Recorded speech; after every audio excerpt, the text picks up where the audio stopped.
Istri baru mantan suamiku menindas anakku dengan kejam tanpa ampun, namun mantan suami malah diam-diam saja melihat anakku menderita. Kubalas dia berkali-kali lipat dengan membuatnya sengsara. Sebelum lanjut ke cerita selanjutnya, yuk subscribe dan like. Absen dulu di kolom komen ya ah. Hidupku mungkin tampak baik-baik saja dari luar, tapi di dalam hati, semuanya sudah retak berkeping-keping. Aku adalah seorang wanita yang pernah percaya penuh pada cinta, pada kesetiaan, dan pada janji yang dulu diucapkan seorang pria di pelaminan. Namun, kenyataannya, semua itu hanya menjadi kenangan pahit. Rumah tanggaku yang dulu kupertahankan mati-matian akhirnya runtuh, bukan karena aku tidak mencintai, melainkan karena aku terlalu mencintai, sementara dia memilih mengkhianati. Hari itu, aku masih ingat jelas. Di ruang sidang perceraian, aku duduk dengan tubuh kaku, menunduk, sementara di seberang sana mantan suamiku, Ardi, duduk dengan wajah tanpa rasa bersalah sedikit pun. Seolah-olah semua yang pernah kami lalui hanyalah sebuah kontrak kerja yang sudah habis masa berlakunya. Tidak ada rasa sakit di matanya, tidak ada penyesalan, hanya ada dingin yang menusuk. Aku tidak menangis. Aku sudah terlalu lelah untuk itu. Justru anakku, Naya, yang saat itu baru berusia 8 tahun, menggenggam erat tanganku sambil berusaha memahami apa yang sedang terjadi. Tatapan polosnya, penuh pertanyaan yang tak mampu kujawab, menghantam dadaku lebih keras daripada 1000 pukulan. Bagaimana aku bisa menjelaskan padanya bahwa ayah yang dulu setiap malam menceritakan dongeng kini memilih pergi bersama wanita lain? Perceraian itu bukan sekadar putusnya ikatan di atas kertas, melainkan runtuhnya seluruh benteng kepercayaan yang kuanggap kokoh. Dan luka itu semakin dalam ketika ku dengar kabar bahwa Ardi akan segera menikah lagi dengan seorang perempuan bernama Dinda, wanita yang dulu pernah kuanggap teman biasa. Ternyata, diam-diam, mereka sudah menjalin hubungan di belakangku bahkan saat aku masih berstatus istri sahnya. Nak, mulai sekarang kita berdua saja, ya. Bisikku pada Naya ketika kami pulang dari pengadilan hari itu. Suaraku bergetar, tapi aku berusaha tersenyum. Mama janji, Mama akan jaga kamu dengan sepenuh hati. Naya menatapku dengan mata bulatnya yang berkaca-kaca. Ia mengangguk pelan, meski aku tahu hatinya penuh luka yang tak bisa ia ungkapkan. Anak sekecil itu dipaksa menerima kenyataan pahit. Ayah dan ibunya tidak lagi bersama. Hari-hari setelah perceraian menjadi masa-masa yang berat. Aku bekerja lebih keras demi memastikan Naya tetap bisa sekolah dengan baik, tetap bisa makan dengan cukup, dan tetap bisa merasakan kasih sayang meskipun hanya dari seorang orang tua. Setiap malam, aku selalu memastikan ia tidur dengan nyaman, bahkan ketika aku sendiri sulit memejamkan mata karena gelombang pikiran yang tak ada habisnya. Tapi kenyataan tak berhenti di situ. Hanya beberapa bulan setelah perceraian, Ardi resmi menikah dengan Dinda. Pesta pernikahan mereka berlangsung meriah, penuh undangan, dan fotonya berseliweran di media sosial. Aku mencoba mengabaikan, tapi setiap kali tanpa sengaja melihat wajah bahagia mereka, rasanya seperti ditusuk pisau. Bagaimana mungkin seorang pria bisa sebegitu cepat melupakan belasan tahun kebersamaan? Yang lebih menyakitkan lagi, Ardi menuntut hak asuh sebagian waktu untuk Naya. Aku tetap ayahnya. Aku berhak bertemu anakku, katanya dengan suara penuh kuasa. Aku tidak menolak, karena pada dasarnya aku tahu seorang anak tetap membutuhkan sosok ayah. Tapi hatiku hancur setiap kali harus melepaskan Naya ke rumah ayahnya, terutama karena di sana sudah ada ibu baru, yang bahkan belum lama hadir dalam hidup mereka. Aku hanya bisa berdoa agar Naya baik-baik saja setiap kali ia pergi. Namun, perlahan aku mulai menyadari sesuatu. Setiap kali Naya pulang dari rumah ayahnya, ada perubahan kecil pada dirinya. Ia lebih pendiam, lebih murung, kadang menolak makan, dan seringkali menangis diam-diam di kamar.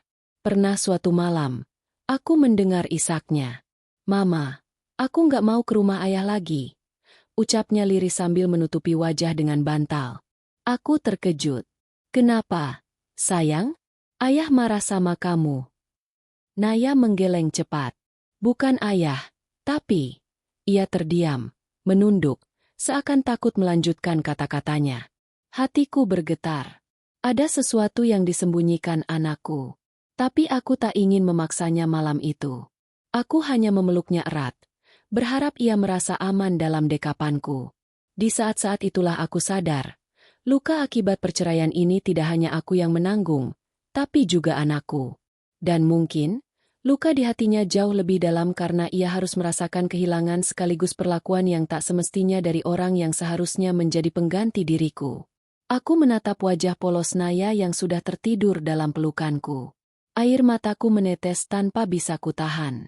Dalam hati aku berjanji, apapun yang terjadi, aku tidak akan membiarkan siapapun menyakiti anakku. Jika ada yang berani, maka ia harus berhadapan denganku, seorang ibu yang tidak lagi takut kehilangan apapun selain anaknya sendiri. Dan aku belum tahu bahwa janji itu akan mengantarkanku pada jalan panjang penuh api, di mana aku harus berhadapan dengan kejamnya seorang wanita yang disebut Ibu Tiri, serta dinginnya seorang ayah yang tega menutup mata melihat darah dagingnya sendiri menderita. Hari-hari berikutnya akan membuktikan bahwa perceraian bukanlah akhir dari penderitaanku, melainkan awal dari peperangan baru. Hari itu tiba lebih cepat daripada yang aku duga.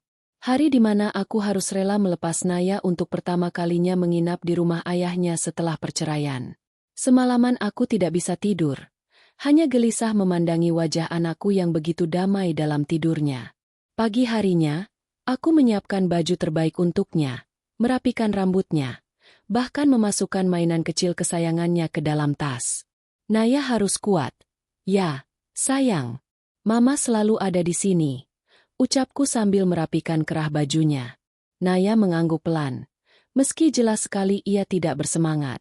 Mata bulatnya tampak sayu, dan tangannya menggenggam erat jemariku, seolah enggan dilepas. Aku berusaha menenangkan hatiku, meyakinkan diri bahwa semuanya akan baik-baik saja. Aku berpikir, paling tidak Ardi tetaplah ayah kandung Naya, tentu dia tidak akan membiarkan anaknya menderita. Namun, hatiku tetap saja diliputi resah saat mobil Ardi berhenti di depan rumah.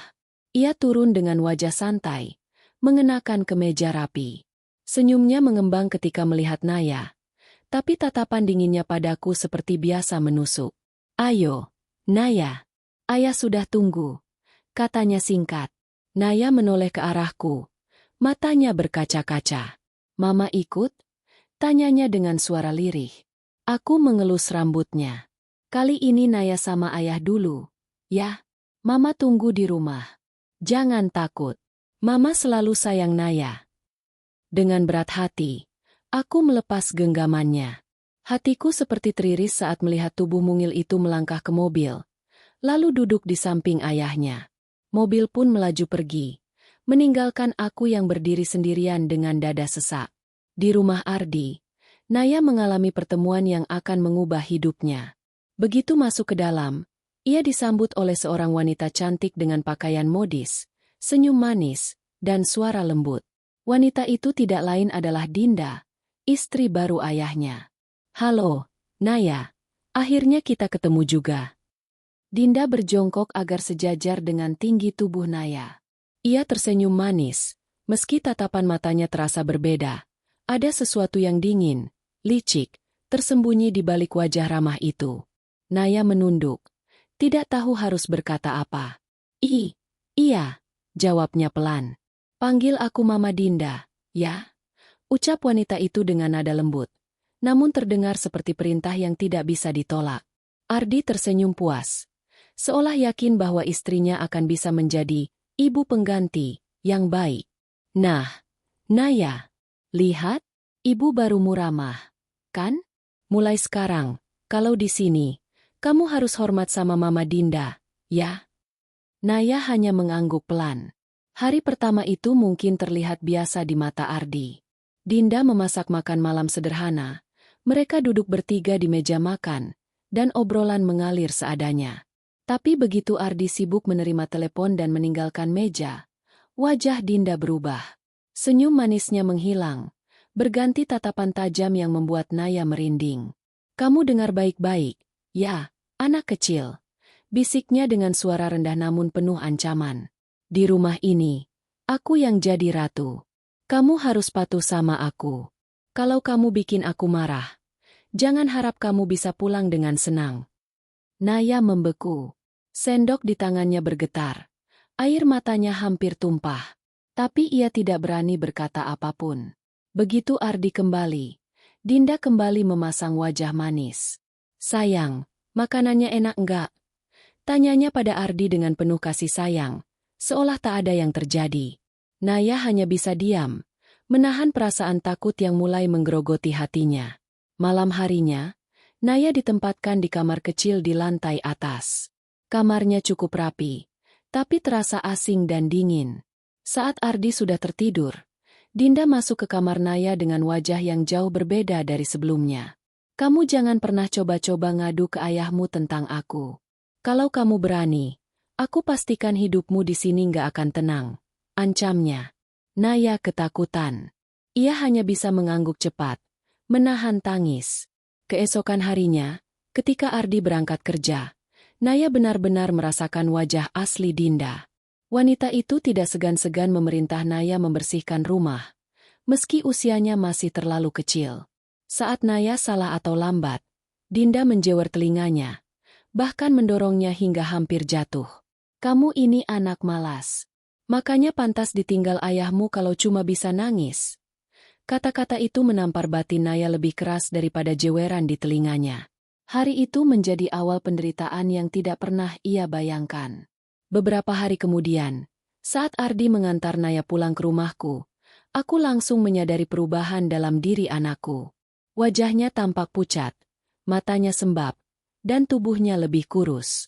Saat kutanya, Naya hanya menjawab singkat, "Capek, Ma." Tapi naluriku sebagai seorang ibu tidak bisa dibohongi. Aku tahu ada sesuatu yang disembunyikannya. Di malam hari, ketika kupeluk ia dalam tidur, aku bisa merasakan tubuhnya gemetar pelan. Air matanya menetes di pipiku. Ia berusaha menyembunyikan tangis, tapi aku bisa mendengarnya. "Mama, aku nggak mau ke sana lagi. Aku takut." Suaranya terdengar lirih, nyaris tak terdengar. Aku tersentak. Hatiku mencelos. Tapi aku tahu, jika aku mendesak terlalu keras, Naya akan semakin tertekan. Maka aku hanya mengusap rambutnya lembut. "SSTT. Tenang, sayang. Mama ada di sini. Mama nggak akan biarkan siapapun sakiti kamu." Dalam hatiku, aku mulai merasakan bara api kecil. Api yang perlahan membakar. Api yang muncul dari ketakutan dan cinta seorang ibu. Aku tidak tahu apa yang sebenarnya terjadi di rumah itu, tapi aku akan mencari tahu. Dan ketika waktunya tiba, siapapun yang berani menyakiti anakku akan merasakan balasannya. Malam itu aku berjanji pada diriku sendiri. Perceraian mungkin membuatku hancur, tapi aku tidak akan membiarkan anakku ikut hancur. Jika harus, aku akan menjadi perisai terdepan yang menghadang semua penderitaan yang diarahkan padanya. Aku belum tahu betapa kejamnya Dinda. Aku belum tahu bahwa Ardi akan memilih dia meskipun darah dagingnya sendiri menderita. Tapi sejak malam itu, aku mulai bersiap. Karena aku tahu, badai besar akan segera datang. Hari-hari setelah Naya pulang dari rumah, ayahnya semakin membuatku gelisah. Ia tampak semakin murung, lebih sering menyendiri di kamar, dan menolak saat aku ajak bercanda. Setiap kali aku tanyakan bagaimana keadaannya bersama ayah, jawabannya selalu sama, singkat, dingin, dan penuh ketakutan yang tidak bisa ia sembunyikan. "Biasa saja, Ma." Atau, "Capek aja, Ma." Padahal dulu, setiap kali pulang dari rumah neneknya saja, Naya selalu punya banyak cerita. Ia bisa mengoceh panjang lebar tentang ayam di halaman, kue buatan nenek, atau permainan bersama sepupunya. Tapi kini, setiap kali pulang dari rumah Ardi, matanya kosong, bibirnya terkunci rapat. Aku tahu ada sesuatu yang salah. Malam itu, aku memberanikan diri bertanya lebih serius. "Naya, kalau kamu nggak nyaman di rumah ayah, kamu bisa cerita ke Mama, sayang. Mama nggak akan marah. Mama janji." Naya terdiam lama. Tangannya memainkan ujung selimut. Matanya tak berani menatapku. Aku menunggu dengan sabar, menahan napas, berharap kali ini ia mau bicara. Akhirnya, ia berbisik lirih. "Mama Dinda, galak banget, Ma." Kalau ayah nggak ada, Naya suka dimarahin, disuruh-suruh, bahkan dipukul. Darahku langsung mendidih. Jantungku berdegup kencang, seakan tubuhku disambar petir. Kata-kata polos itu bagai anak panah yang menghantam dadaku. Apa? Suaraku bergetar, hampir tak bisa keluar. Dinda berani mukul kamu, Naya? Naya menunduk, lalu membuka lengan bajunya sedikit. Di sana, terlihat bekas lebam samar di lengannya yang kecil. Hatiku langsung tercabik. Air mataku jatuh tanpa bisa kutahan. Tapi aku buru-buru menyekanya agar Naya tidak semakin takut. Sayang, kenapa nggak bilang mama dari kemarin? Tanyaku dengan suara bergetar. Aku takut. Mama Dinda bilang kalau aku cerita, ayah bakal marah sama aku. Terus aku nggak boleh ketemu mama lagi. Aku terdiam. Amarah dan sakit hati bercampur jadi satu. Bagaimana bisa seorang wanita begitu tega menakuti anak sekecil Naya? Dan yang lebih membuatku ingin berteriak adalah, di mana Ardi? Mengapa ia tidak melihat semua ini? Keesokan harinya, aku memutuskan menelpon Ardi. Ardi, kita harus bicara, kataku tegas. Di ujung telepon, suara dinginnya terdengar malas menanggapi. Bicara apa lagi, Rin? Bukannya semua sudah jelas setelah kita cerai. Ini tentang Naya. Aku meninggikan suara. Dia cerita kalau Dinda sering memarahinya, bahkan memukul. Apa kamu tahu soal ini? Hening sejenak. Lalu, jawaban yang kudengar membuatku hampir melempar ponsel ke dinding. Ah, itu cuma perasaanmu aja. Dinda sudah berusaha keras jadi ibu yang baik.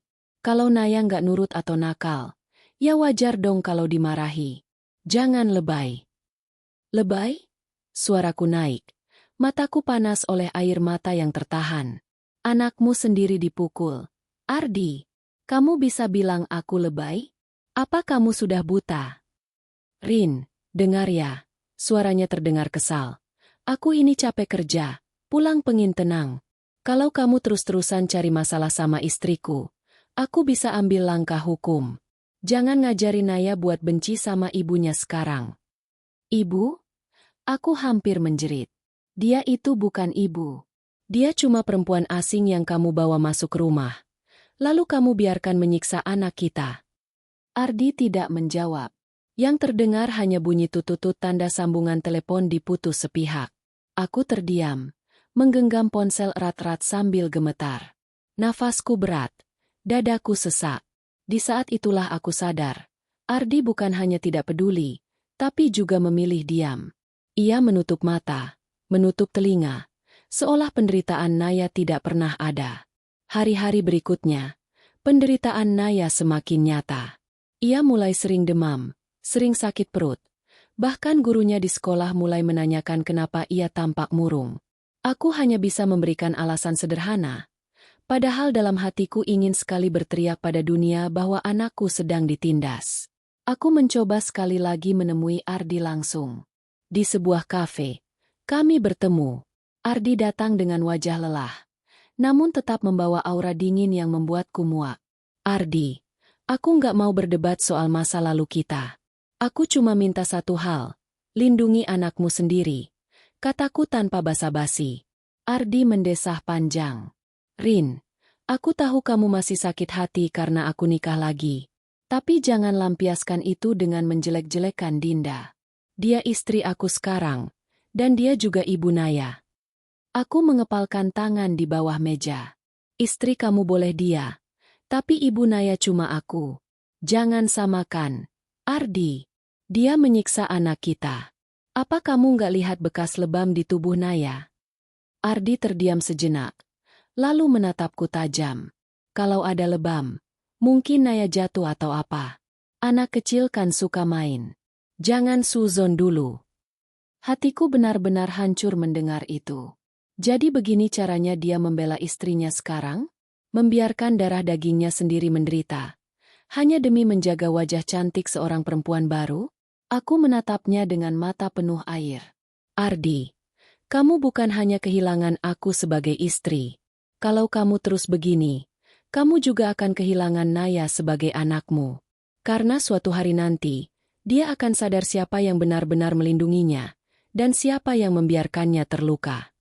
Ardi hanya diam, lalu berdiri. Aku nggak punya waktu lagi. Jangan cari masalah, Rin. Ia meninggalkanku begitu saja, meninggalkan secangkir kopi yang sudah dingin dan hatiku yang lebih dingin lagi. Malam itu, aku memeluk Naya lebih erat dari biasanya. Aku berbisik di telinganya. Mama janji, sayang, Mama nggak akan biarkan siapapun sakiti kamu lagi. Kalau ayahmu diam, Mama nggak akan diam. Dalam hati, aku merasa ada bara api yang semakin menyala. Aku tidak bisa lagi hanya menunggu Ardi sadar. Aku tidak bisa lagi berharap pada rasa kasih seorang ayah yang sudah hilang. Aku hanya punya satu pilihan, melawan. Dan sejak malam itu, aku mulai menyusun rencana. Bukan hanya untuk melindungi Naya, tapi juga untuk memastikan mereka berdua, Ardi dan Dinda, merasakan luka yang jauh lebih dalam daripada yang mereka berikan pada anakku. Mereka sudah memilih untuk diam dan kejam. Maka aku akan memilih untuk menjadi badai yang menghancurkan keduanya. Hari itu, aku kembali harus melepas Naya ke rumah ayahnya. Meski hatiku hancur, aku tidak bisa menolak karena pengadilan sudah menetapkan hak kunjung bagi Ardi. Sejak semalam, Naya sudah terlihat murung. Bahkan pagi itu ia berusaha mencari alasan agar bisa tetap bersamaku. Aku masih capek. Aku boleh nggak ke rumah ayah minggu ini? Tanyanya dengan suara lirih. Aku memeluknya erat. Mama juga nggak mau kamu pergi, sayang. Tapi kita harus ikuti aturan dulu. Jangan takut. Mama selalu ada di sini. Kamu kuat, ya? Dengan berat hati, aku menyerahkan Naya saat Ardi menjemput. Tatapannya dingin, tanpa sepatah kata padaku.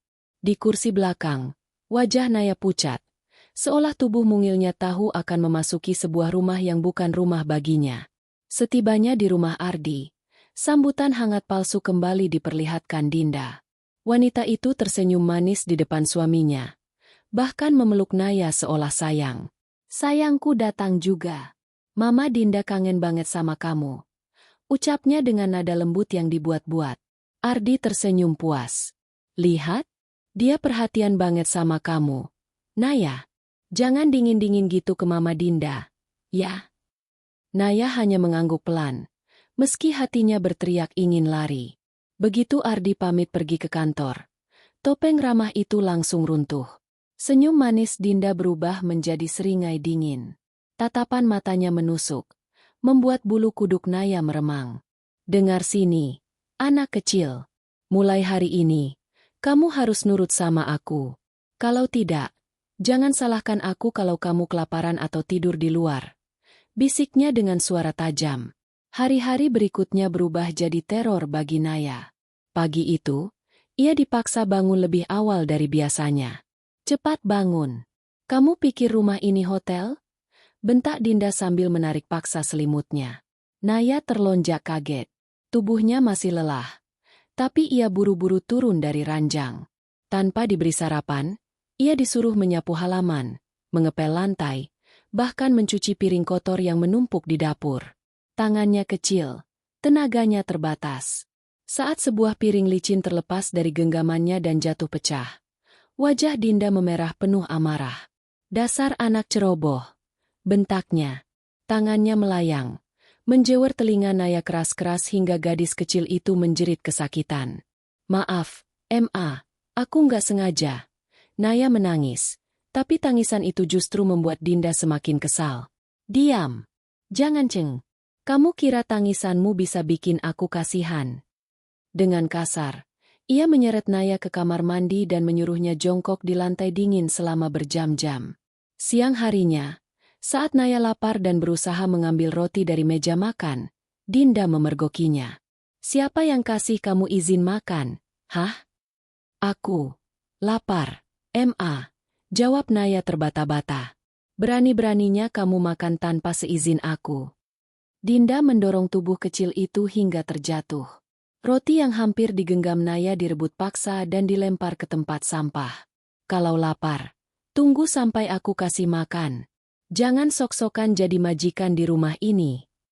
Perut kecil Naya perih menahan lapar. Tapi ia tidak berani melawan.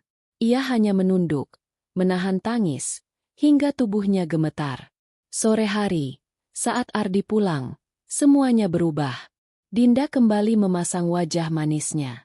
Ia menyambut Ardi dengan senyum hangat, memeluknya, lalu berkata, "Sayang, lihat Naya. Dia tadi bantu mama nyapu rumah. Loh, pintar banget." Ardi menoleh ke Naya. "Wah, hebat anak ayah. Kamu bikin mama senang, ya?" Naya hanya mengangguk, memaksakan senyum tipis, meski hatinya sakit. Ia ingin sekali berkata pada ayahnya tentang semua penderitaannya, tapi teringat ancaman Dinda. "Kalau kamu berani ngadu, aku pastikan kamu gak akan pernah lihat ibumu lagi." Ancaman itu menjerat bibir mungilnya hingga terkunci rapat. Malam itu, Naya dipaksa belajar di meja makan meski tubuhnya lelah. Ketika ia salah menulis jawaban, Dinda langsung menampar meja keras-keras. "Bego banget sih kamu. Anak kelas 3 SD aja nggak bisa ngerjain soal gampang kayak gini." Naya terperanjat. Air matanya jatuh. Ia menunduk. Tidak berani menatap. "Kalau kamu terus bodoh begini, kamu cuma akan jadi beban buat ayahmu. Percuma dia kerja keras kalau anaknya nggak bisa apa-apa." Kata-kata itu menghantam hati kecil Naya. Ia menangis dalam diam, menuliskan kembali jawaban meski matanya kabur oleh air mata. Beberapa hari kemudian, tubuh Naya semakin kurus.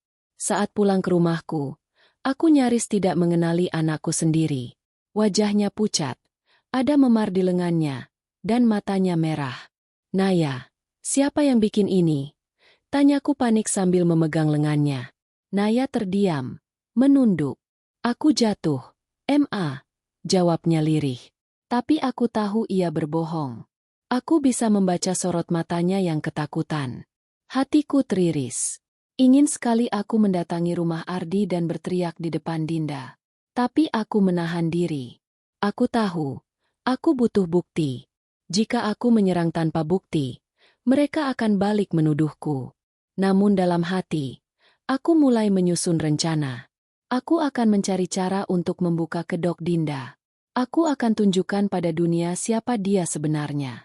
Dan jika Ardi tetap memilih diam, maka aku akan pastikan ia ikut merasakan penderitaan yang sama. Karena aku, seorang ibu, tidak akan tinggal diam melihat darah dagingku dihancurkan perlahan-lahan. Malam itu, aku memeluk Naya erat. Aku berbisik lembut. "Sayang, kamu jangan takut. Mama akan selalu lindungi kamu. Percaya sama Mama, ya." Naya mengangguk kecil. Air matanya menetes di bajuku. Aku tahu, teror di rumah Ardi hanyalah permulaan.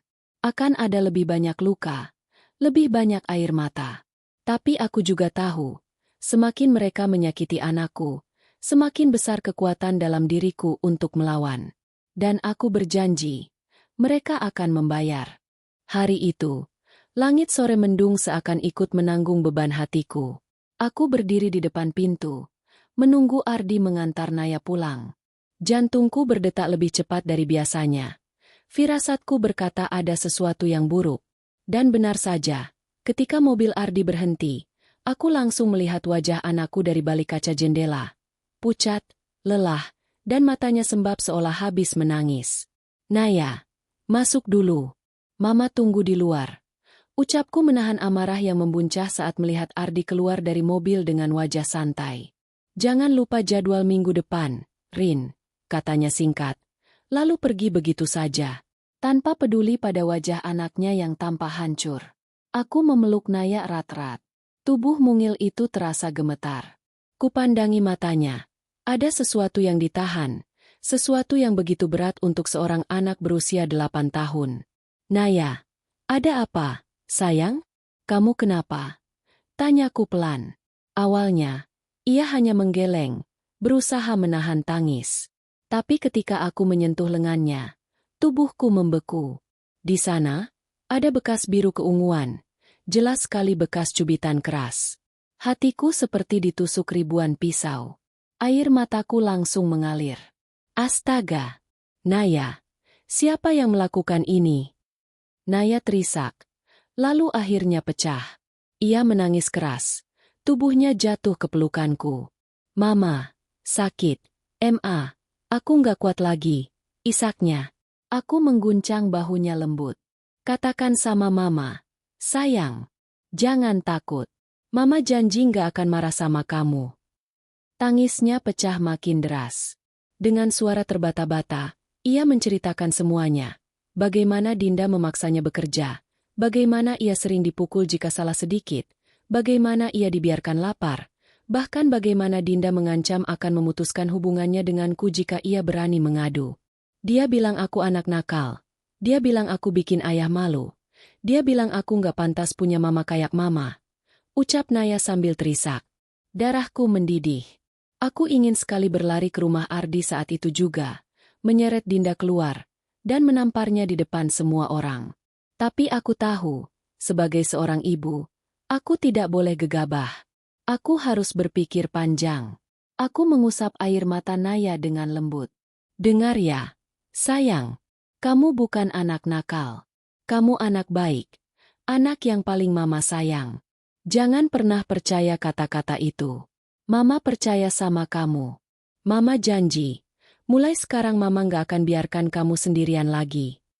Malam itu, setelah Naya tertidur karena terlalu lelah menangis, aku duduk sendiri di ruang tamu. Gelap, hanya ditemani suara jam dinding yang berdetak pelan. Hatiku berkecamuk antara marah, sakit hati, dan rasa bersalah. Aku merasa gagal melindungi anakku. Aku membiarkannya pergi ke rumah ayahnya, berpikir ia akan tetap aman bersama darah dagingnya sendiri. Nyatanya, di sana ia hidup dalam teror dan penderitaan. Air mataku jatuh tanpa henti. Ya Tuhan, kenapa Engkau biarkan anak sekecil itu menanggung derita sebesar ini? Bisikku lirih. Tapi di balik tangis itu, aku juga merasakan api yang membara. Aku tidak bisa hanya berdiam diri. Aku tidak boleh hanya meratapi nasib. Aku harus bertindak. Keesokan harinya, aku menemui wali kelas Naya. Bu, saya perhatikan Naya sering murung belakangan ini. Dia juga tampak mudah sakit. Apa ada masalah di rumah? Tanya sang guru hati-hati. Aku menarik napas dalam. Ada. Tapi Naya terlalu takut untuk bicara. Kalau ibu lihat ada tanda-tanda kekerasan, tolong catat ya. Saya butuh saksi. Sang guru mengangguk serius. Baik, Bu. Saya akan perhatikan. Naya anak yang baik, tidak pantas mengalami hal seperti itu. Dukungan itu membuatku sedikit lebih kuat. Aku tahu aku tidak sendirian. Beberapa hari kemudian, kejadian yang lebih parah terjadi. Naya pulang dengan wajah pucat, bibirnya pecah, dan tangannya tergores. Aku panik bukan main. Ya Allah, Naya, ini kenapa lagi?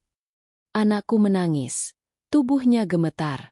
Ma, aku didorong Mama Dinda waktu aku jatuhin gelas. Aku jatuh ke meja. Aku hampir pingsan mendengar itu. Tubuhku gemetar hebat. Aku ingin sekali menelpon Ardi saat itu juga. Tapi aku tahu ia hanya akan menyangkal lagi. Malam itu aku memeluk Naya lebih erat dari biasanya. Aku tidak tidur sama sekali. Hanya menatap wajah anakku yang tertidur lelah dengan bekas luka di sekujur tubuhnya. Aku berjanji dalam hati. Aku tidak akan membiarkan hal ini terus berlanjut. Aku mulai mengumpulkan bukti. Aku memotret semua lebam di tubuh Naya. Aku merekam ceritanya dengan suara lirih penuh tangis. Aku menyimpan semuanya dengan rapi, karena aku tahu suatu saat nanti semua ini akan berguna. Ketika aku bertemu Ardi beberapa hari kemudian, aku tidak bisa lagi menahan amarahku. Ardi, kamu tahu nggak apa yang Dinda lakukan pada anakmu sendiri? Dia dorong Naya sampai luka. Dia cubit, dia pukul, dia biarkan Naya kelaparan. Ardi menghela napas panjang, tampak kesal. Rin, aku sudah bilang, jangan lebay. Dinda cuma mendidik Naya. Kalau anakmu itu sedikit bandel, wajar dong kalau ditegur. Aku menatapnya dengan mata berapi. Teguran. Ardi, ini bukan teguran. Ini penyiksaan. Lihat foto ini. Aku menunjukkannya foto lebam di tubuh Naya. Ardi hanya melirik sekilas, lalu berkata dingin, "Anak kecil sering jatuh. Jangan terlalu cepat menuduh." Hatiku remuk. Bagaimana mungkin seorang ayah bisa sekejam itu? Bagaimana mungkin ia bisa menutup mata melihat darah dagingnya menderita? Aku sadar. Aku tidak bisa lagi berharap pada Ardi. Ia sudah sepenuhnya dikuasai oleh istrinya. Dan malam itu, saat aku menatap Naya yang tertidur dengan wajah lelah, aku berbisik dalam hati. Cukup sudah. Aku tidak akan biarkan mereka menyiksamu lebih lama. Jika Ardi memilih diam, kalau perlu aku akan membuatnya menjerit. Kalau Dinda memilih kejam, aku akan pastikan ia berlutut. Demi kamu, Naya, Mama akan balas semua penderitaan ini berkali-kali lipat. Malam yang sunyi itu menjadi titik balik dalam hidupku. Luka di tubuh Naya akhirnya membuka mataku sepenuhnya. Ini bukan lagi sekadar masalah rumah tangga, ini adalah peperangan. Dan aku, seorang ibu yang terluka, akan menjadi prajurit terdepan. Sejak malam itu, aku sadar, menghadapi Ardi dan Dinda dengan amarah hanya akan membuatku dianggap berlebihan. Mereka pandai memutarbalikkan fakta, seolah akulah ibu yang penuh drama. Jadi aku memilih jalan berbeda, jalan yang halus, tenang, namun mematikan. Aku harus pintar. Aku harus sabar. Aku harus mengumpulkan bukti, saksi, dan celah kelemahan mereka. Karena jika aku melawan dengan emosi, aku akan kalah. Tapi jika aku melawan dengan kepala dingin, aku bisa menjatuhkan mereka dengan cara yang tak pernah mereka duga. Sejak saat itu, setiap kali Naya pulang dari rumah Ardi, aku selalu mengecek tubuhnya secara teliti. Aku memotret setiap goresan, setiap lebam, setiap tanda aneh. Aku menyimpan foto-foto itu di dua tempat, ponsel dan hard drive cadangan. Naya, kalau ada apa-apa, kamu jangan takut cerita sama Mama, ya? Ucapku sambil mengelus rambutnya. Ia menatapku dengan mata berkaca-kaca. Tapi kalau aku cerita, Mama Dinda bisa makin marah. Aku tersenyum lembut, meski hatiku perih. Nggak apa-apa, sayang. Justru kalau kamu cerita, Mama bisa lindungi kamu. Kalau kamu diam, Mama nggak tahu harus gimana. Jadi jangan takut. Mama janji, kamu nggak sendirian. Sejak saat itu, Naya mulai lebih terbuka. Ia menulis catatan kecil di buku harian yang kuberikan. Setiap kali ada perlakuan buruk, ia menuliskannya dengan kata-kata sederhana. Buku itu kelak menjadi bukti berharga. Aku mulai lebih sering berbicara dengan wali kelas dan guru les Naya. Aku meminta mereka memperhatikan kondisi fisiknya. Beberapa kali guru les melaporkan, "Bu, Naya tadi sulit konsentrasi. Katanya dia takut salah. Karena kalau salah dia sering dihukum di rumah ayahnya." Aku mencatat setiap perkataan itu. Aku bahkan diam-diam merekamnya dengan izin mereka. Semua harus terdokumentasi. Selain itu, aku juga mulai mendekati tetangga Ardi. Aku tahu Dinda sangat peduli pada citra dirinya di lingkungan rumah. Jadi aku sering mengobrol ringan dengan salah satu ibu komplek yang dekat dengan Satpam. Dari situ aku tahu, ternyata beberapa kali Naya pernah menangis di halaman rumah, dan Satpam yang menenangkannya. Hatiku hancur mendengarnya, tapi di sisi lain aku lega. Itu berarti ada saksi tambahan. Aku tahu, selama ini Ardi bersembunyi di balik alasan, tidak tahu. Ia menganggap semua luka Naya hanya kebetulan. Jadi aku harus membuatnya mengaku, atau setidaknya tidak bisa menyangkal lagi. Suatu hari, ketika menyerahkan Naya, aku sengaja berkata, "Ardi, aku perhatikan Naya makin sering sakit belakangan ini. Kalau sampai aku lapor ke polisi atau pengadilan, kamu siap, kan?" Ardi terlihat kaget, lalu buru-buru berkata, "Rin, jangan lebay. Jangan bawa-bawa polisi. Itu urusan kecil." Dinda cuma tegas, bukan kejam. Aku tersenyum tipis. Kata-kata itu kusimpan. Aku langsung menyalakan perekam di ponselku begitu percakapan dimulai. Sekarang aku punya bukti bahwa Ardi sadar ada sesuatu, meski ia tetap membela istrinya. Aku berkonsultasi dengan seorang pengacara keluarga, tanpa memberitahu siapapun. Aku bercerita tentang kondisi Naya, menunjukkan foto-foto lebam, catatan guru, hingga rekaman suara. Sang pengacara mengangguk serius. Bu Rina, bukti ibu sudah cukup kuat. Kalau ini diteruskan, ibu bisa mengajukan permohonan hak asuh penuh, sekaligus melaporkan tindak kekerasan. Tapi kita harus sabar. Jangan terburu-buru. Kita tunggu momen paling tepat. Aku menarik napas lega. Setidaknya, aku punya senjata. Sementara itu, di depan Naya, aku tetap berusaha ceria. Aku tak ingin ia merasa makin tertekan. Suatu malam, saat menemaninya belajar, ia berkata pelan, "Mama, kalau aku tinggal sama Mama terus, boleh nggak?" Pertanyaan sederhana itu menusuk hatiku. Aku tersenyum, menahan air mata. Tentu boleh, sayang. Mama juga ingin kamu di sini terus. Kamu nggak akan jauh-jauh dari Mama lagi.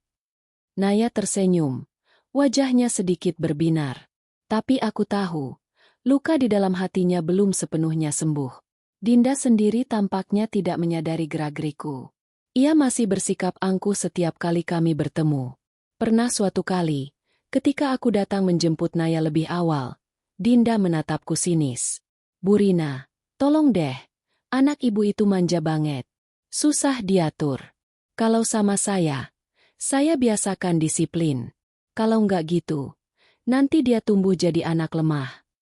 Aku hanya tersenyum tipis, menahan emosi. Setiap anak punya caranya sendiri untuk berkembang, Bu Dinda. Yang penting jangan sampai anak merasa tertekan. Ia terkekeh dingin. "Ah, ibu terlalu lembek." Aku menatapnya tajam, tapi tetap dengan suara tenang. "Mungkin.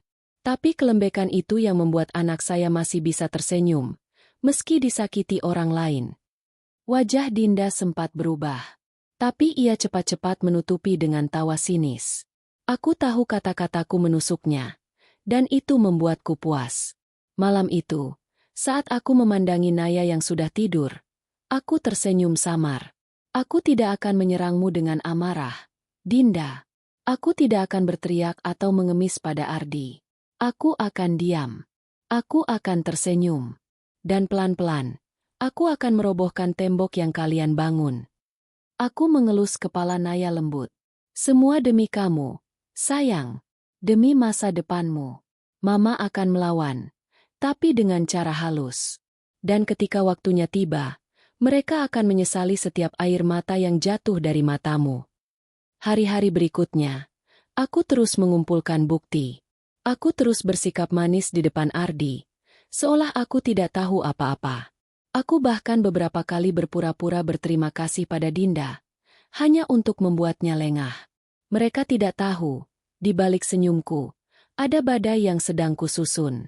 Dan badai itu, suatu saat akan menghancurkan mereka, tanpa ampun. Hari itu aku bangun dengan perasaan berbeda. Entah mengapa, hatiku berdegup kencang seakan ada sesuatu yang besar akan terjadi. Selama berminggu-minggu aku hanya diam, mengamati, menyimpan bukti, dan menahan emosi. Kini saatnya bergerak. Saatnya mulai membuka kedok Dinda dan Ardi. Aku tidak bisa terus membiarkan Naya menderita. Ia semakin sering ketakutan, bahkan sampai bermimpi buruk setiap malam. Kadang ia terbangun sambil menjerit, "Jangan pukul aku." Aku yang mendengarnya hanya bisa memeluknya erat, menahan air mata agar tidak jatuh. Tidak, ini sudah terlalu jauh. Mereka harus menerima balasan. Kesempatan pertama datang dari acara sekolah Naya. Hari itu sekolah mengadakan pertemuan wali murid. Semua orang tua diminta hadir karena akan ada laporan perkembangan siswa. Aku tahu Ardi dan Dinda juga akan hadir, karena mereka selalu ingin menunjukkan diri sebagai keluarga bahagia. Aku datang lebih dulu, duduk di barisan tengah. Tak lama kemudian, kulihat Ardi menggandeng Naya di satu sisi, sementara Dinda menenteng tas mewah di sisi lain. Wajah mereka sumringah, seolah tidak ada masalah. Tapi aku bisa melihat dengan jelas. Naya menunduk, wajahnya pucat, seakan tertekan. Pertemuan dimulai. Guru kelas Naya naik ke podium dan mulai membacakan evaluasi. Saat gilirannya Naya, Beliau berkata dengan nada halus. Naya anak yang cerdas dan cepat menangkap pelajaran. Namun belakangan kami perhatikan dia sering terlihat murung dan tidak percaya diri. Bahkan pernah menangis di kelas ketika diberi pertanyaan. Ruangan langsung hening. Beberapa orang tua melirik ke arah kami. Aku tersenyum tipis, lalu mengangkat tangan. Ibu guru, boleh saya tambahkan sedikit? Guru mengangguk. Silakan, Bu Rina. Aku berdiri, menatap semua hadirin. Saya ingin berterima kasih karena sekolah sudah memperhatikan kondisi anak saya. Memang betul, belakangan Naya sering murung. Dan saya sudah berusaha mencari tahu penyebabnya. Ternyata, ia sering mendapat tekanan di rumah ayahnya. Seisi ruangan langsung berbisik-bisik. Wajah Ardi berubah tegang. Sementara Dinda menatapku dengan mata melotot penuh amarah. Hei, apa maksudmu, Rina? Aku tetap tenang. Saya tidak menuduh, Bu Dinda. Tapi saya punya bukti. Beberapa kali Naya pulang dengan lebam di tubuhnya. Saya sudah dokumentasikan. Bahkan guru les dan tetangga juga melihat. Kalau perlu, saya bisa tunjukkan sekarang. Aku mengeluarkan ponselku, memperlihatkan beberapa foto lebam di lengan dan kaki Naya. Beberapa orang tua langsung terkejut. Ada yang menghela napas panjang. Masya Allah, kasihan sekali. Bisik seorang ibu. Ini jelas kekerasan. Timpal yang lain. Ardi berdiri. Wajahnya memerah. Cukup, Rina. Jangan bikin drama di sini. Kamu mau menjatuhkan aku, ya? Aku menatapnya lurus. Aku tidak menjatuhkan siapapun, Ardi. Aku hanya ingin semua orang tahu apa yang sebenarnya terjadi. Aku tidak akan diam kalau anakku terus disakiti. Dinda mencoba menyela dengan suara tajam. Itu fitnah. Kamu iri karena Ardi lebih bahagia sama aku. Anakmu itu manja. Semua luka itu karena jatuh sendiri. Jangan lebay. Tapi ucapannya malah membuat suasana makin panas. Beberapa orang tua menggeleng-gelengkan kepala, menatapnya dengan tatapan jijik.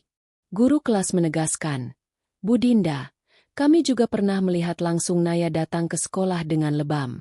Ia bilang terjatuh, tapi ceritanya tidak konsisten. Jadi kalau Bu Rina bilang ada tekanan di rumah, saya rasa ada benarnya. Aku menahan senyum puas.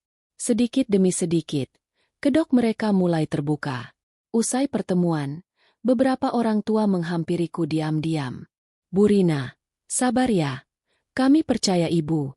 Kalau perlu saksi, kami siap bantu. Saya pernah lihat Naya menangis di parkiran. Hatiku terasa hangat. Aku tidak lagi sendirian.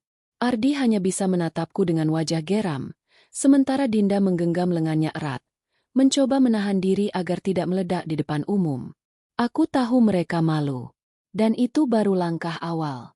Beberapa hari kemudian, aku mendapatkan kesempatan kedua, kali ini di kantor Ardi. Aku sengaja menghubungi seorang kenalan yang bekerja di perusahaan yang sama dengan Ardi. Dari sana aku tahu, Ardi sedang mengejar promosi jabatan, dan citra dirinya sebagai pria keluarga sangat penting. Maka aku datang ke kantornya, berpura-pura ingin bicara baik-baik. Ardi, aku cuma mau bilang, kalau kamu tidak melindungi Naya, aku akan terus buka suara. Bukan hanya di sekolah, tapi juga di lingkungan kerja kamu. Kamu tahu kan, sekarang banyak perusahaan yang peduli isu KDRT? Bayangkan kalau semua orang tahu kalau kamu membiarkan anakmu diperlakukan kejam. Ardi menatapku tajam. Kamu mengancamku, Rin? Aku tersenyum dingin. Bukan ancaman. Peringatan. Wajahnya pucat. Ia tahu aku tidak main-main. Semakin hari, aku semakin berani membuka aib mereka di depan orang-orang terdekat. Aku tidak lagi menutupinya. Setiap kali ada kesempatan, aku selalu menyinggung perlakuan Dinda. Kalau ada tetangga yang bertanya, aku akan berkata jujur. Iya, Naya sering dipukul di rumah ayahnya. Kalau ada saudara Ardi yang datang, aku langsung menunjukkan foto-foto lebam Naya. Reaksi mereka bervariasi. Ada yang kaget, ada yang marah, ada juga yang mendukungku. Tapi satu hal pasti, Citra manis keluarga Ardi dan Dinda mulai runtuh sedikit demi sedikit. Namun aku tahu, ini baru permulaan. Mereka pasti akan melawan. Malam itu aku duduk di kamar, memandang foto Naya yang sedang tertawa di layar ponselku. Senyum mungil itu menjadi penguatku. Aku sudah buka satu pintu. Sayang, orang-orang mulai melihat siapa sebenarnya Dinda. Ini baru langkah kecil. Setelah ini, Mama akan pastikan mereka tidak bisa lari lagi dari kebenaran. Aku mengepalkan tangan. Saatnya membuka kedok mereka. Dan Mama tidak akan berhenti sampai mereka berdua merasakan sakit yang sama, bahkan lebih. Setelah pertemuan sekolah itu, aku tahu satu hal, serangan balikku berhasil. Kedok mereka mulai terkelupas, meskipun baru sedikit. Tapi aku juga tahu, Dinda bukan tipe wanita yang akan diam saja. Pasti dia akan mencari cara untuk membalas. Karena itu aku harus selangkah lebih cepat. Aku mulai menyusun strategi yang lebih matang. Bukan lagi sekadar membuka aib mereka di depan orang-orang terdekat, tapi membawa masalah ini ke ranah yang lebih besar, hukum dan media. Malam itu aku membuka laptop, menata semua bukti yang sudah kukumpulkan selama ini. Foto-foto lebam Naya, rekaman suara tangisannya ketika pulang dari rumah Ardi, juga catatan dari guru les yang menuliskan keluhan Naya setiap kali datang murung. Aku bahkan sudah menyiapkan saksi, tetangga dekat rumah Ardi yang beberapa kali mendengar suara bentakan Dinda kepada Naya. Ini belum cukup, gumamku. Aku butuh bukti yang lebih kuat. Maka aku memasang perekam suara kecil di tas sekolah Naya. Aku tidak tega melakukannya, tapi ini demi kebenaran. Aku ingin mendengar sendiri bagaimana Dinda memperlakukan anakku ketika aku tidak ada. Beberapa hari kemudian, hasilnya membuat darahku mendidih. Suara Dinda terdengar jelas. Cepat cuci piring itu. Jangan lambat kayak siput. Kalau sampai ada yang pecah, ku buat kamu tidak bisa tidur malam ini. Disusul suara Naya yang terisak, memohon. Maaf tante, maaf, aku akan lebih cepat. Aku menggenggam laptopku erat, menahan air mata. Lalu aku tersenyum dingin. Bagus. Suaramu sendiri yang akan jadi saksi, Dinda. Aku tahu aku tidak bisa bergerak sendirian. Jadi aku menemui seorang pengacara perempuan yang terkenal vokal membela kasus kekerasan pada anak dan perempuan. Namanya Bu Ratna. Di ruangannya yang penuh dengan map dan berkas, aku menceritakan semuanya, sambil menyerahkan bukti yang kupunya. Bu Ratna mendengarkan dengan serius, lalu mengangguk mantap. Kasus ini sangat kuat, Bu Rina.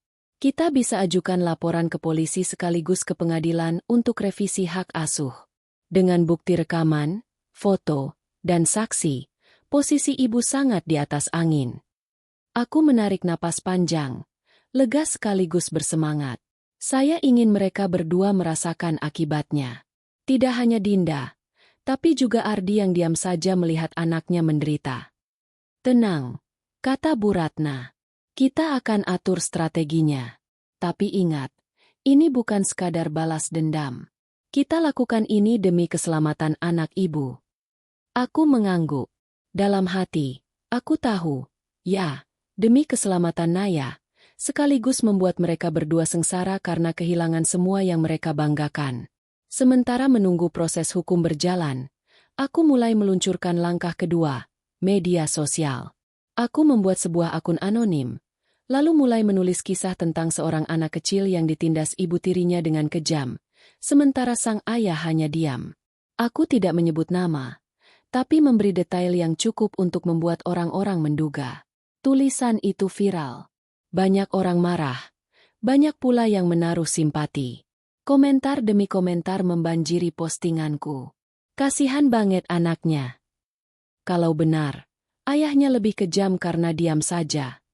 Semoga ibu tirinya dapat balasan setimpal. Beberapa teman lama Ardi bahkan menghubungiku secara pribadi, menanyakan apakah cerita itu tentang dia. Aku hanya menjawab samar. Kalau sepatu itu pas, silakan dipakai. Aku tahu berita ini akan sampai ke telinga Dinda dan Ardi. Dan benar saja, seminggu kemudian Ardi meneleponku dengan suara gemetar. Rina, kamu yang bikin cerita di medsos itu, ya? Gara-gara itu aku ditanyai bos. Kamu mau hancurkan aku, ya? Aku tersenyum puas meski ia tak bisa melihatku. Aku cuma menulis kisah nyata. Kalau kamu merasa tertuduh, berarti memang benar. Telepon langsung ditutup dengan kasar. Seperti yang kuduga, Dinda tidak tahan dengan tekanan sosial. Beberapa tetangga mulai menjauhinya. Bahkan ada yang terang-terangan menolak undangannya untuk arisan. Aku tidak mau dekat-dekat sama orang yang suka menyiksa anak. Begitu kata salah satu ibu tetangga, yang kudengar langsung dari mulutnya. Dinda marah besar. Ia mencoba menemuiku di depan rumah. Matanya melotot. Kamu ini gila, ya? Berani-beraninya bikin aku malu satu kompleks. Kalau aku jatuh, aku pastikan kamu ikut jatuh juga. Aku menatapnya dengan tenang. Kamu jatuh bukan karena aku, Din. Kamu jatuh karena perbuatanmu sendiri. Dan ini baru permulaan. Ia terdiam, wajahnya merah padam. Tidak lama kemudian, rumor tentang kekerasan pada anak sampai ke kantor Ardi. Seorang rekan kerjanya yang juga aktif di komunitas perlindungan anak melaporkan hal itu ke HRD. Ardi dipanggil untuk klarifikasi. Posisi promosi yang sudah di depan mata langsung tertunda. Saat bertemu denganku beberapa hari kemudian, wajahnya kusut. Rina, apa maumu sebenarnya? Kenapa kamu harus seret aku juga? Ini kan semua ulah Dinda, bukan aku. Aku menatapnya tajam. Kau diam ketika anakmu dipukul. Diam artinya setuju. Kau sama kejamnya dengan dia. Ardi terdiam. Wajahnya penuh rasa bersalah bercampur kesal. Ardi, kataku pelan tapi menusuk. Kau akan kehilangan semua yang kau banggakan. Jabatan, reputasi, bahkan mungkin hak asuh Naya. Kau pikir aku lemah? Kau salah besar. Di tengah semua kekacauan itu, aku tetap fokus pada Naya. Aku tidak mau balas dendamku membuatnya semakin terluka. Jadi aku berusaha menyeimbangkan keadaan dengan memberikan perhatian lebih padanya. Aku ajak dia liburan kecil ke taman kota, membelikannya buku cerita favoritnya, dan yang paling penting, mendengarkannya bercerita. Mama, aku senang sekarang. Soalnya Tante Dinda jadi jarang marah. Dia cuma diam saja di rumah. Kata Naya polos. Aku tersenyum, mengusap kepalanya. Itu karena banyak orang sudah tahu siapa dia sebenarnya. Kamu tidak perlu takut lagi, sayang. Mama janji, Mama akan selalu lindungi kamu. Malam itu, setelah Naya tertidur, aku berdiri di jendela memandang langit. Serangan balikku mulai menunjukkan hasil. Nama baik Dinda tercoreng, Ardi kehilangan kesempatan promosi, dan orang-orang mulai berpihak padaku. Tapi aku tahu, perjuangan ini belum selesai. Aku masih harus memastikan hukum berpihak padaku, agar Naya benar-benar bebas dari siksaan mereka. Aku mengepalkan tangan. Ini baru babak kedua. Serangan berikutnya akan lebih keras. Dan kali ini, kalian tidak akan bisa berdiri lagi. Pagi itu, udara terasa lebih segar dari biasanya. Aku duduk di ruang tamu sambil menunggu kabar dari Bu Ratna, pengacaraku. Hari ini adalah hari yang kutunggu. Hari laporan resmi tentang kasus Dinda akan diproses oleh pihak kepolisian. Semua bukti yang kukumpulkan selama berminggu-minggu akhirnya akan berbicara di depan hukum. Hatiku berdebar. Di satu sisi, ada rasa lega karena perjuanganku hampir sampai pada puncaknya. Di sisi lain, ada rasa tegang. Bagaimana kalau mereka mencoba melawan balik? Tapi aku cepat menepis pikiran itu. Aku sudah menyiapkan segalanya. Din, Ardi, kali ini kalian tidak akan bisa lolos. Bisikku pada diri sendiri. Di kantor polisi, aku ditemani Bu Ratna. Beliau dengan tegas menyampaikan laporan lengkap tentang dugaan kekerasan pada anak di bawah umur. Penyidik tampak serius mendengar, lalu membuka berkas bukti. Foto memar di tubuh Naya. Rekaman suara bentakan dan ancaman Dinda. Catatan guru les dan wali kelas. Kesaksian tetangga yang beberapa kali mendengar Naya menangis. Bukti ini cukup kuat untuk penyelidikan, kata penyidik itu sambil menandatangani berkas. Kami akan segera memanggil pihak terlapor untuk klarifikasi. Hatiku menghangat. Ini bukan lagi sekadar gosip atau cemoohan masyarakat. Ini sudah masuk jalur hukum. Kabar panggilan itu cepat sekali menyebar. Tetangga-tetangga di komplek langsung bergunjing. Astaga, ternyata benar ya Dinda suka kasar sama anak tirinya. Pantesan akhir-akhir ini mukanya muram terus. Kalau sampai diproses hukum, bisa hancur nama keluarganya. Dinda, yang biasanya berjalan penuh percaya diri dengan tas mewahnya, kini hanya bisa menunduk ketika melangkah keluar rumah. Bahkan ada yang terang-terangan menutup pagar begitu melihatnya lewat. Saat menghadiri panggilan pertama di kantor polisi, ia mencoba membela diri. Itu fitnah. Anak itu terlalu manja. Saya cuma mendidik. Tapi rekaman suaranya sendiri sudah mematahkan semua alasan. Bagaimana mungkin mendidik terdengar seperti ancaman penuh kebencian?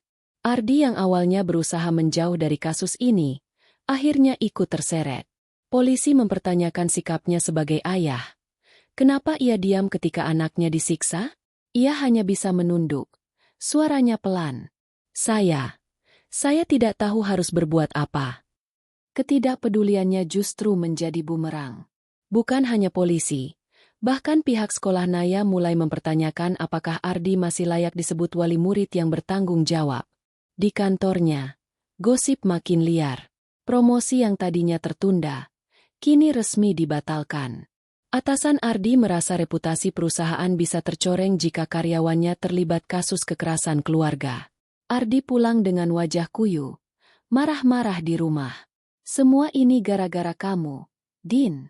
Kalau kamu bisa jaga sikap, aku nggak akan begini.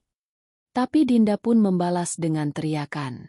Kalau kamu dari dulu bela anakmu, aku nggak akan dijadikan kambing hitam. Sekarang semua orang tuduh aku, padahal kamu juga salah. Rumah tangga mereka mulai retak, penuh pertengkaran setiap hari. Postinganku di akun anonim semakin ramai diperbincangkan. Beberapa jurnalis bahkan menghubungiku, meminta izin untuk menuliskan cerita ini sebagai liputan khusus tentang kekerasan pada anak oleh ibu tiri. Aku tahu kalau aku setuju, identitas mereka berdua cepat atau lambat akan terkuak. Tapi aku tidak tergesa-gesa.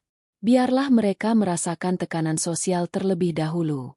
Sementara itu, gosip di media lokal mulai menyinggung nama Ardi secara samar. Seorang pegawai di perusahaan ternama diduga membiarkan anaknya menjadi korban kekerasan rumah tangga.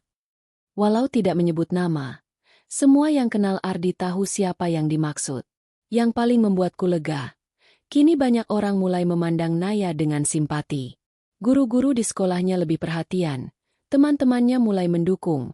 Bahkan beberapa orang tua murid menyampaikan niat untuk membantu jika aku butuh saksi tambahan. Suatu hari, wali kelasnya menemuiku. Bu Rina, Naya anak yang pintar dan baik hati.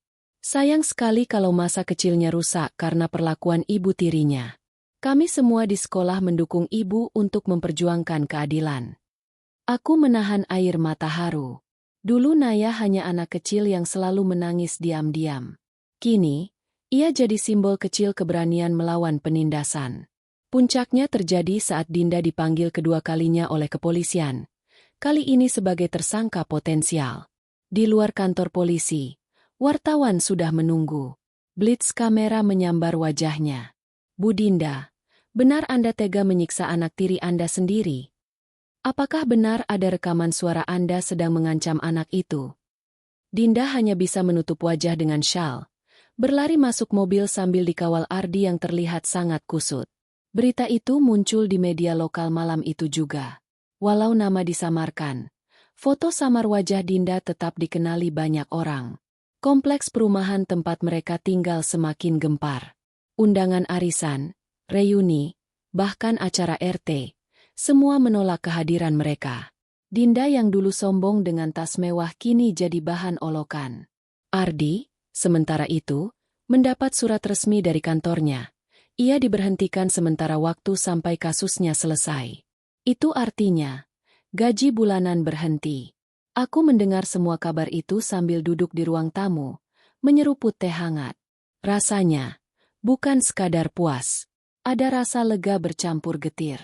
Mereka yang dulu membuat anakku menderita kini merasakan balasan berkali lipat. Mereka kehilangan kehormatan, teman, bahkan pekerjaan. Naya duduk di sampingku, menggambar dengan tenang. Aku mengelus rambutnya. Lihat, sayang, semua orang yang jahat sama kamu, sekarang dapat balasannya. Kamu tidak perlu takut lagi. Naya menatapku polos. Mereka dihukum, Ma. Aku tersenyum. Ya, mereka dihukum. Dan Mama janji, kamu gak akan pernah tinggal sama mereka lagi. Malam itu, aku berdiri di balkon, memandangi langit berbintang. Dalam hati aku tahu, aku sudah membawa mereka ke titik kehancuran yang tak terhindarkan. Tapi masih ada satu langkah terakhir, memastikan Naya benar-benar lepas dari mereka secara hukum. Bab terakhir, bisikku. Besok, aku akan pastikan tak ada lagi celah bagi mereka untuk menyakitimu, nak. Hari itu terasa berbeda. Udara pagi seolah membawa kabar kemenangan.